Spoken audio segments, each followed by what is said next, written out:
এ অব্র, তুই ফাজলামি করতেছিস নাকি? সেই তখন থেকে দেখতেছি একটার পর একটা বাহানা করেই যাচ্ছিস।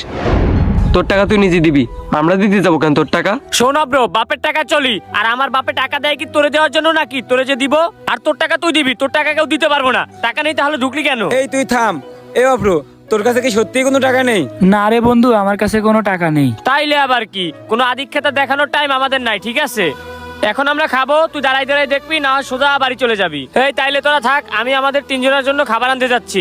বন্ধু দাঁড়া, আমার সামনে আর তোদের খাওয়া লাগবে না। আমি দেখছি তো আমার কাছে টাকা নেই বলে সেই প্রথম থেকেই তোরা দুইজন আমার অপমান করতেছিস। এইগুলা দেখে কি আমার খারাপ লাগে না? আমার কি একটা মন নেই নাকি?